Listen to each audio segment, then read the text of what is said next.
En Afrique, on le voit souvent. L'enfant peut être tellement entêté avec ses parents. Il est tellement entêté que les parents vont dire arrête. À un moment donné, les parents vont dire ok, c'est ce que tu veux. Go. Fais ce que tu veux. Fais ce que tu veux. Tu veux partir, pars de la maison. On te pousse même dans ce que tu veux faire. Pourquoi? Parce qu'ils ont développé, en d'autres termes, ils ont développé quelque chose dans leur cœur qui les prédispose littéralement. C'était comme ça que Pharaon était. Même si Dieu n'avait pas endurci dans son Pharaon là, je t'assure, il n'allait pas laisser partir les enfants d'Israël. Parce qu'il était trop orgueilleux. Imagine les pharaons là, ils étaient considérés comme des dieux littéralement. Comment un bédouin arrive devant toi et te dit laisse partir mon peuple? Et moi j'ai toujours été frappé par cela. Tu imagines Moïse qui arrive avec un simple bâton, il entre dans le palais, il te dit laisse partir mon peuple. Non, je ne laisse pas partir, il te frappe même avec des plaies. Et tu ne peux pas le dire, prenez-le, tuez-le. Mais il aurait pu dire, garde, attrapez-le, mettez-le en prison, coupez-lui la tête, finissez tout, ne parle plus. Et le peuple retourne au corvée. Mais Moïse entrait comme il voulait devant Pharaon et il sortait comme il voulait. Vous savez quoi? La puissance de Dieu était avec lui. Moïse était puissant. Pharaon pensait qu'ils étaient juste 3, qu'ils étaient juste 2. Mais il y en avait un troisième, invisible, mais très fort. Le Créateur était avec eux. Il entre. Mais laissez-moi vous dire qu'avant même qu'il entre, Jéhovah était là. Jéhovah était juste en train de le souffler. Dis-lui ça, dis-lui ça, dis-lui ça. Écoute, quand tu es un enfant de Dieu, partout où tu passes, Dieu te précède déjà. Dieu te précède déjà. Le Seigneur était avec Moïse. Et c'est ça qu'il n'avait pas compris. C'est spirituel ces choses. C'est spirituel. Alléluia. Je vous dis c'est spirituel. Quand tu es chez toi, que tu pries avant de sortir, tu te bardes spirituellement. De telle sorte que partout où tu passes, le monde spirituel a peur. Écoutez, je ne sais pas si c'est vraiment adéquat ce que je vais dire, mais je vais vous le dire. Je crois à cet aspect de vertu et cet aspect de consécration. Si tu es consacré comme ça, ok, et que tu sors dehors, et que tu vois un démoniaque, vraiment un gars de satanique, et qui se consacre beaucoup à son Satan là, et que ce qu'il a emmagasiné en termes de capacité plus grand que toi, il va te battre. Il va te battre. C'est logique. Mais vous n'avez pas tendance, vous ne croyez pas ce que je dis. Hein? Il y a des gens dans la Bible hein, qui sont venus dire à des démoniaques, nous te chassons au nom de Jésus que Paul prêche. Mais ils n'avaient aucune relation avec ce Jésus. Vous savez ce que la Bible déclare? On les a fouettés jusqu'à ce qu'ils ont fui nus. Le démon, vous savez ce que le démon a dit? Je connais Paul, je connais Jésus, mais toi, tu es qui? Mon ami, quand tu dis au nom de Jésus, là, il faut que tu aies une relation avec lui. Il doit te connaître. Qui connaît Obama ici? Est-ce que Obama te connaît? Non. Mais si Obama te connaît, ça change ta vie. Là. Si Donald Trump te connaît, ça change ta vie. Mais laissez-moi vous dire, tu dois à la même place où Jésus te connaît. Quand Jésus te voit, il peut dire, Stéphane, viens ici. Il t'appelle par ton nom. Je ne sais pas pour vous, mais moi je crois ceci et j'ai cette ferme assurance et j'ai décidé cela. Quand Jésus va dire David, Pierre, Paul, il va dire Amen. Il faut qu'il le dise. Il faut qu'il le dise. Il faut que tu ailles même là et tu sais que Dieu te connaît. Ton nom doit être connu à 2 places. Au ciel et en enfer. Satan doit dire, oh, lui, il faut le laisser, oh, il prie. Quand il prie, il nous envoie des missiles ici. Il va dire à sa gang de Satan, cette gang de démons, ok, quand vous voulez faire vos mauvais coups là, quand vous passez à l'avenue Pierre de Coubertin, à l'appartement 3, pardon, faites un détour. Parce qu'il y a le feu là-bas. Il y a un feu qui déborde. Si tu vas sur la rue, hein? Voilà, il s'appelle Abou. Il ne faut pas le toucher. Si tu passes à l'avenue Guy, faites attention. Si tu passes à Pointe-aux-Trembles, à Delphis de l'Or, pardon, fais juste ça. Oh, il faut que je vous raconte cette histoire. Il y avait une petite fille qui avait rencontré le Seigneur Jésus. consacrée à Jésus, elle avait une relation avec Jésus. Et là, le diable voulait tout le temps la tenter, la tenter. Et là, elle était chez elle, le diable arrive et frappe à sa porte. Boum, boum, boum, boum, boum. Et la petite fille, d'habitude, avant, quand elle était dans le monde, quand le diable frappait, elle ouvre la porte, elle dit, ah, ça va, tu es là, entre, on va faire nos affaires. Mais le problème, c'est qu'elle connaît maintenant Jésus. C'est Jésus qui habite maintenant avec elle. Donc, quand ça a tapé, elle a dit, Jésus, s'il te plaît, est-ce que tu peux aller ouvrir? Dès que Jésus a ouvert, dès que sa femme avait dit, non, je me suis trompé de porte. Je voulais ici, là, c'est la maison de Jésus. Je suis le temple du Saint-Esprit. Quand si tu frappes à ce cœur, devine qui va t'ouvrir. C'est Jésus de Nazareth qui va t'ouvrir. Parce que ce type est mort. C'est Jésus qui vit. Dès qu'il te voit, il fuit. Écoutez, et emmagasinez beaucoup de vertus spirituelles en vous. Priez avant de sortir. Barre-toi spirituellement. De telle sorte que quand le diable te voit,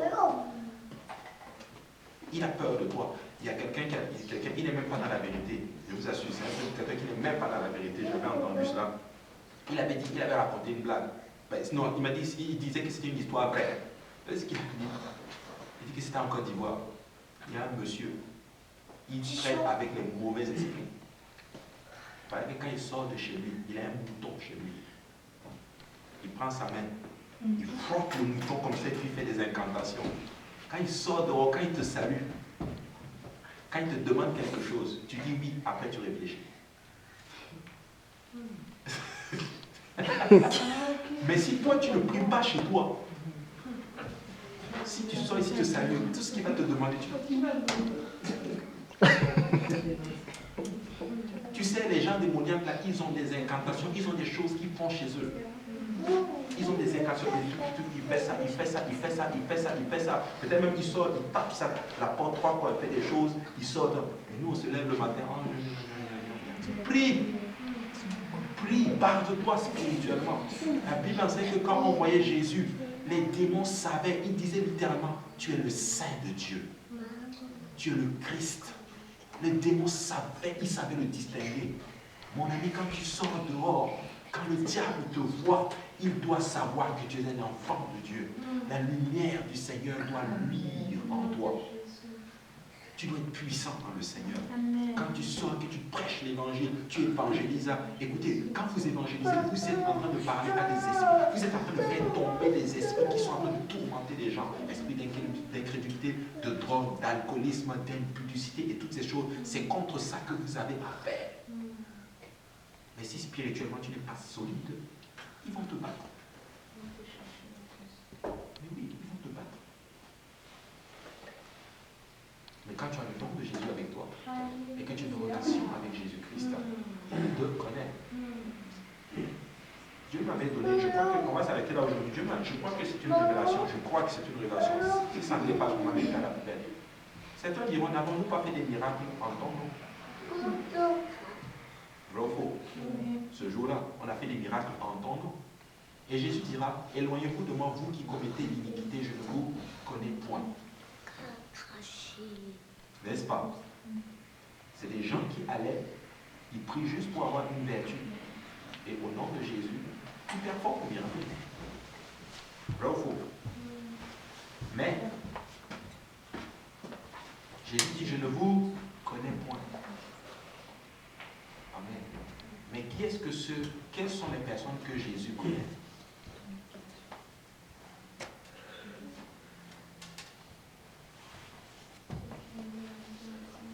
Ceux qui l'ont, ceux qui portent son nom. C'est ceux qui portent son nom qui le connaissent. Il a dit à Moïse, je ferai ce que je veux parce que je te connais par ton nom.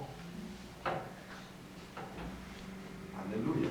Donc, quand tu es baptisé au nom de Jésus, Dieu te connaît. Maintenant, quand Dieu te connaît et que tu commences maintenant à tisser, est-ce que ça va là jusqu'à là? Non, ça, je n'en ai pas. Dieu dit dans sa parole, Dieu connaît ceux qui portent son nom, en fait.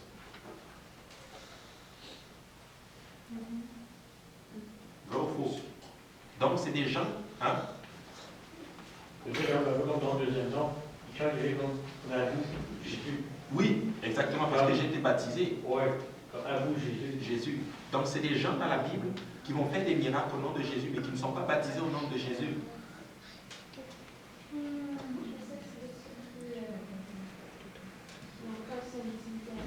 Oui, il y a ça, mais la première étape, oui, tu peux entrer en intimité. Quelqu'un qui rentre en intimité, tu peux entrer en intimité avec Jésus, ou tu rentres en intimité et tu n'as pas porté son nom du tout, du tout, du tout. Et là, tu es passé de l'enfant. Hein? Et là, ta législation sera l'enfant. Mais oui, il dit que celui-ci, tu n'es pas né d'eau et d'esprit, tu n'entres pas dans le royaume de Dieu. La première étape, tu dois avoir son nom. Dès que tu as son nom, il te connaît. Et là, maintenant, tu tisses une relation avec lui. C'est comme ma femme. Comment je peux entrer en intimité avec ma femme si elle ne porte pas mon nom? Par les liens du mariage. Ça devient de la communication. Voilà pourquoi la première étape, c'est le baptême, l'évangile. Repentance, baptême au nom de Jésus, baptême du Saint-Esprit. Et quand tu as tout ceci, quand tu tisses une relation avec Dieu, je vous assure, quand le diable te voit, il a peur de toi. C'est pour ça qu'il dit dans 2 Chroniques 7,14 ou c'est 1 Chroniques 7,14. 2. Si mon peuple, sur qui mon nom est invoqué, il dit mon peuple, sur qui mon nom est invoqué, celui s'humilie et prie, cherche ma face et se détourne de ses mauvaises voies, je l'exaucerai et je ferai quoi? Je guérirai son pays. C'est vrai ou c'est faux?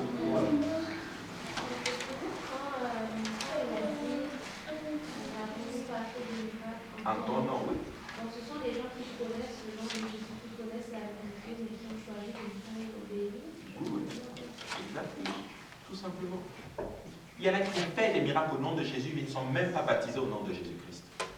Tu viens prier pour toi, au nom de Jésus-Christ, tu es guéri.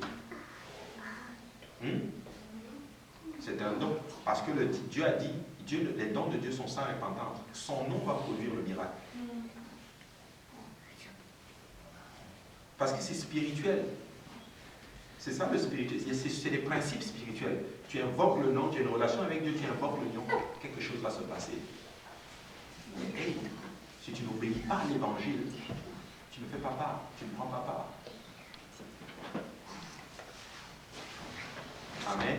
C'est très important. Voilà pourquoi les gens, je ne comprends pas les gens, le nom. Voilà pourquoi la première étape que Jésus a dit, répentez-vous. Si vous ne vous répandez pas, vous périrez dans vos péchés. Soyez baptisés. Il dit, si tu ne n'es pas d'eau et d'esprit, tu ne peux pas entrer dans le royaume. Et il connaît ceux qui lui appartiennent. Ceux qui lui appartiennent, c'est qui? C'est ceux qui portent son nom et qui ont tissé une relation avec lui. Pas ceux qui ont seulement tissé une relation avec lui, juste pour tirer la vertu et faire le miracle. Non. Hein? Beaucoup. Est-ce que tu sais que le diable lui-même va faire des miracles? Beaucoup feront, beaucoup. Il y a beaucoup de prédicateurs qui font des miracles au nom de Jésus. Mais ils ne sont pas sauvés. Pourquoi? Parce qu'ils n'ont pas le nom de Jésus. Ils ne prêchent pas l'évangile. Et tu sais quoi? Tu vas ressentir la présence de Dieu. Oui. Je vous donne un exemple. Il y a des chanteurs, ok? Ils ne font pas la sanctification, ils portent des boucles d'oreilles, ils sont maquillés, tout, ils ne sont même pas baptisés au nom de Jésus. Mais quand ils chantent, tu sens la présence de Dieu. Est-ce que je mens? C'est ça. Et qu'est-ce que la Bible dit? La Bible dit qu'un temps viendra où les gens vont adorer un Dieu qu'ils n'ont pas prié. C'est dans la Bible.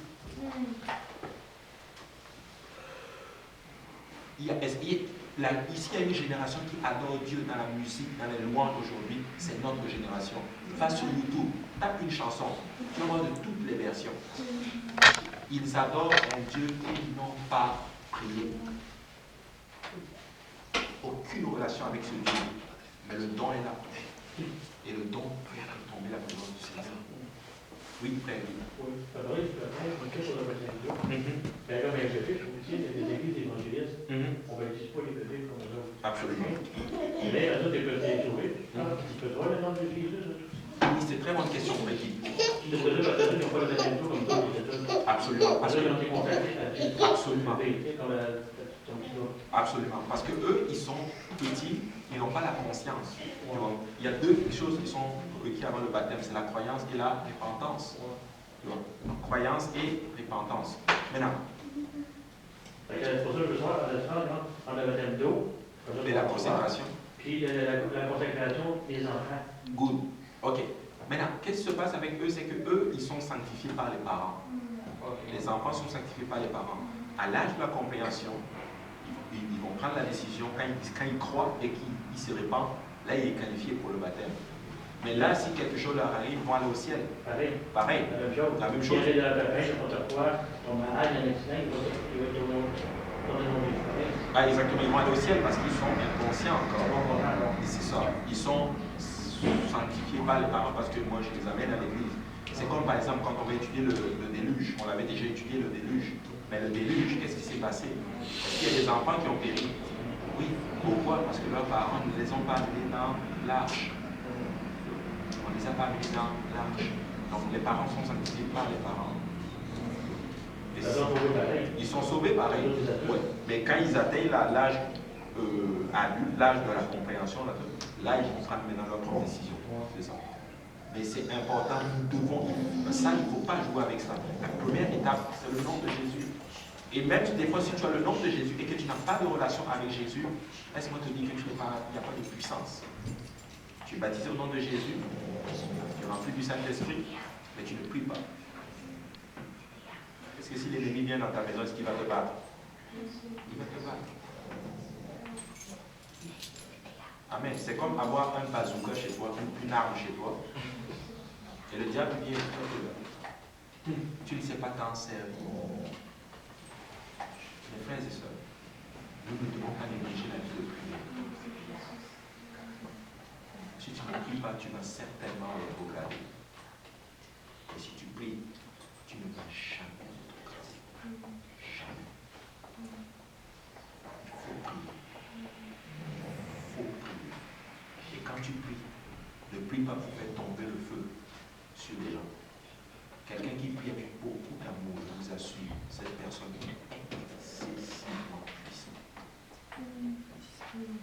Tu bouges le ciel, je vous assure. Tu fais trembler l'enfer. Et quand tu sors, vous savez quoi, l'amour peut vaincre toujours. Quand tu pries avec l'amour, vous savez, Jésus avait trop d'amour en lui. C'est pour ça qu'il pouvait vaincre n'importe qui. Vous imaginez, il n'avait aucune armée terrestre, mais les rois avaient peur. Il n'avait aucun diplôme, mais on l'appelait enseignant. Waouh! Sa naissance a coupé le temple en deux. La Bible enseigne que quand il est né, Hérode et tout Jérusalem fut troublé. Et le rabbin dit quelque chose de très puissant. Il était tout simplement le lion de la tribu de Juda dans l'agneau. Il a réconcilié la divinité et l'humanité ensemble. Il était fort en même temps faible, mortel en même temps immortel. Fais confiance à Dieu. Jésus-Christ est tout. Il est juste trop fort. Et nous sommes comme cela.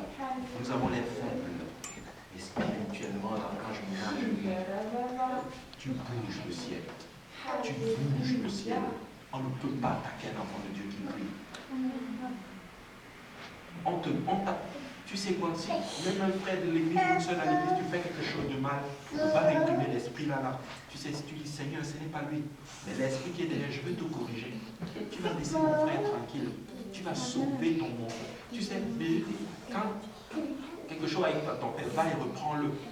Tu as gagné ton frère, quelque chose comme ça. Il y a un verset qui dit ça. Mais quand tu pries que tu réprimes l'esprit qui tourmente ton frère et ta soeur, tu l'as gagné. Amen. Très important. La prochaine fois, nous allons étudier la plaie qui va faire sortir les enfants d'Israël d'Égypte. Amen. Mes frères et sœurs, je vous en prie. Janvier, c'est le mois de prière. Priez beaucoup. Priez beaucoup. Et cette même résolution, ne sors jamais de chez toi sans avoir prié. Sans avoir juste communiqué avec Dieu. Tu te branches à une source d'énergie extraordinaire. Et quand tu sors dehors, peu importe ce qui va t'arriver, tu sais que la main du Seigneur est sur toi. Amen. Très important. Alléluia. On va s'arrêter là pour aujourd'hui. Est-ce qu'il y a d'autres questions? beaucoup de conviction en ce moment. Beaucoup de conviction. Mais vous savez quoi? Vous savez, l'ennemi a très peur de l'Église, je vous assure. Si tu ouvres vos yeux spirituels et que tu vois la crainte que le diable a de toi, tu vas dire que je stresse même pourquoi? Je vous dis, je stresse pourquoi? Ne stresse pas. Vivez heureux. Soyez joyeux. Sois heureux. Dis-moi pas. Des fois, tu dis à Satan, tu dis, tu sais quoi? C'est fini, on n'est plus ensemble. C'est le divorce. Je suis marié à Jésus. Je suis heureux. Je suis content. Alléluia. Attends-nous même pour le Seigneur.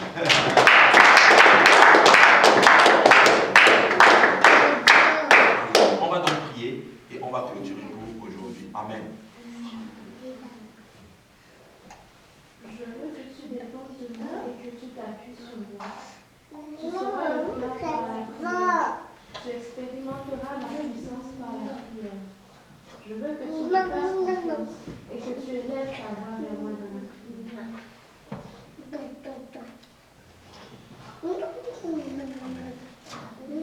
Si par l'Éternel, au nom de Jésus. Nous disons Amen à ce moment. Amen. Au nom de Jésus. Normalement, quand je regardais votre église chrétienne, moi, je suis plus ce qui se passe là, moi, je suis peut-être le collège, je le prononce. Puis moi, j'avais fait la transformation en antique. J'ai vous toujours dans la salle. Et je lui répète, il est C'est l'apôtre Paul qui parlait. Je ne sais plus où, mais je peux te le retrouver. Il y avait une petite quantité, il y avait un l'église que j'allais, il y avait une petite cellule, il avait chanté ça. Et je me suis dit, Amen. Il y avait aimé ça. Oh, gloire à Dieu. Je vais te le retrouver. Après le culte, je vais te donner. On va prier là, puis je vais te donner le verset. C'est ça parce que ça m'a frappé. Parce qu'un temps chrétien, si on est heureux, c'est de réjouir dans le Seigneur. Exactement, exactement. Tu as tout à fait raison. Nous devons vraiment nous réjouir et le verset. Je pense que c'est Philippiens 4.4. Ouais, c'est ça. Philippiens 4.4. Je me souviens plus de quel verset qui était, mais je l'avais vu, puis j'avais transformé ça en cantique. Oh, good. Alléluia. Un jour, tu vas nous Ça fait longtemps de ça, là. Tu vas nous le Je chanter. l'avais fait de même pour moi encore. C'est vrai. On était au début de notre mariage pour Thérèse. Oh, good. Ben ouais, on va faire un jour. Tu vas nous le chanter un jour ici. Maintenant, tu vas que je le lise comme pour que j'aie la juste. Amen. Ouais, dans tout un moment donné. Oh, gloire à Dieu. Alléluia. On va donc se lever pour on va prier. Merci Seigneur. Et on va rendre grâce au Seigneur. Voilà, tu veux prier, tu pries. Merci pour ce moment.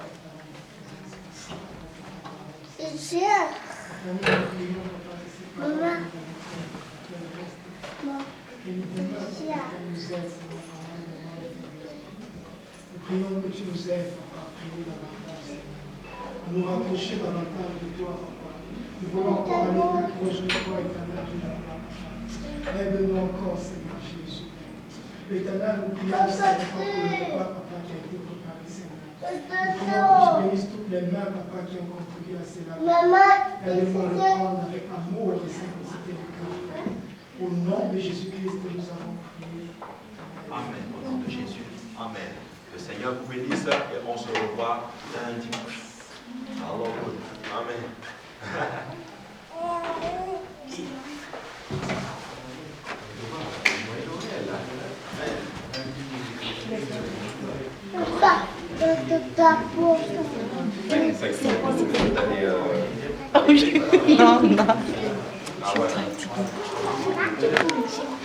Hi, maman là.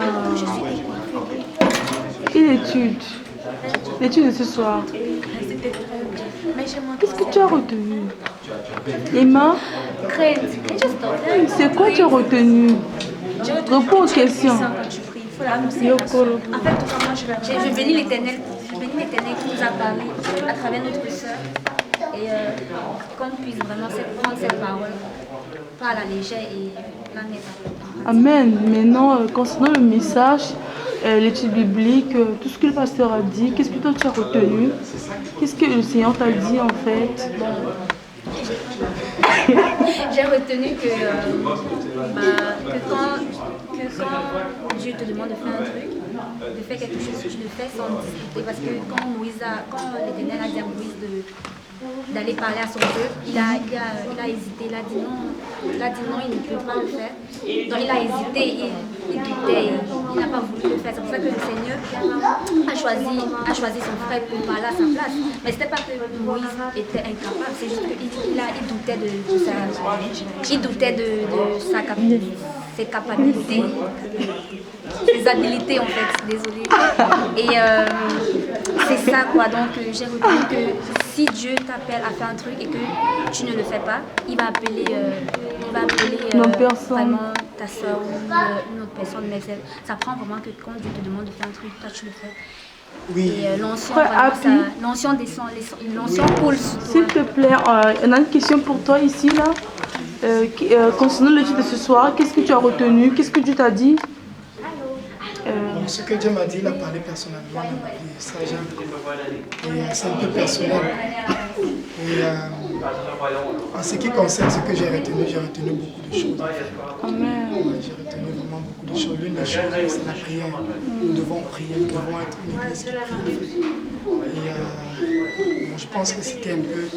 Ça, qu'est-ce que tu vas dire aux gens qui restent à la maison, qui ne viennent pas à l'étude le lundi soir, les gens de l'Est particulièrement?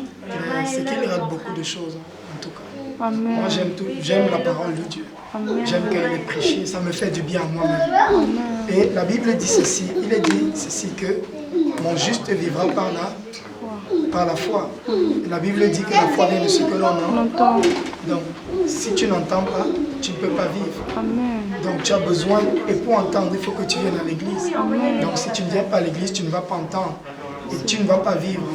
En tout cas, moi, ce sont mes versets. Donc, j'ai besoin d'écouter.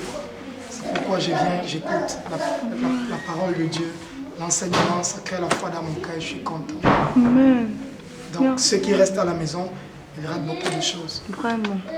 Amen. Que le Seigneur vous bénisse, frère Stéphane. Il te bénisse par énormément. Amen.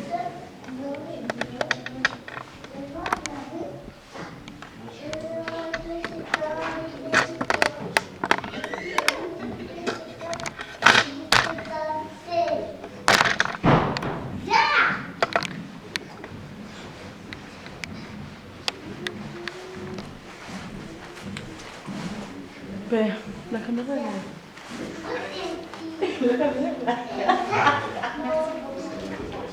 Non, arrête là. Et arrête. Mais ça va aller en bas en fait. Ça va aller en bas. Ok. On va aller d'accord. Et Jojo, tu as besoin de Solange aujourd'hui. La bébé, oui. Solange, voilà, ça va? Oui. Oui, dis-moi.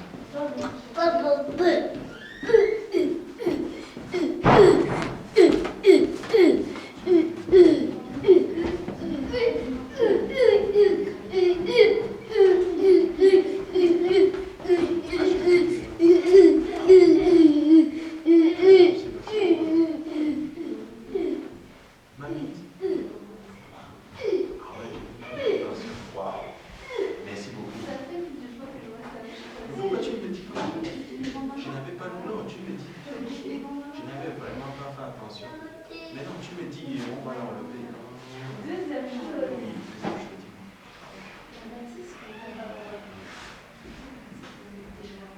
mais oui. Double raison de le réclamer. Tu sais, moi je crois qu'on va l'avoir, tu sais, parce que pour le moment, c'est comme je dis, c'est qu'on va atteindre une croissance que sur le service du soir, on grandit aussi. Là, ça va encore. Parce que si on quitte maintenant, sans que nous, pasteur dit, on va attendre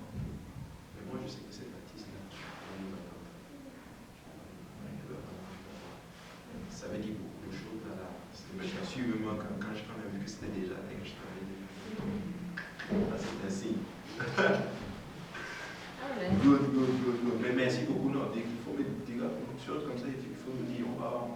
Je t'assure, c'est maintenant que ça tique dans ma tête. Tu sais, il y a des choses, je ne fais pas attention.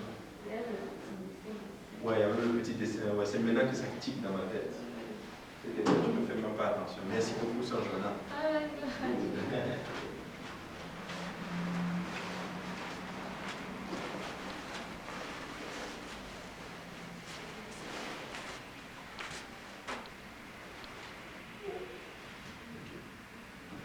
Sinon, vous avez repris le travail? Non, pas encore, j'ai 6 mois. 6 mois? Yeah. Vous voulez partager? Je veux bien. Si c'était Moi, je ne possible. savais pas pour le reste de la semaine. Mais ne t'en fais pas, ça va t'arriver bientôt aussi. Amen. Amen. Oh. Seigneur. On va parler même de toi, tu as des nouvelles de l'autre. Il y a juste Hein? parce que je pense que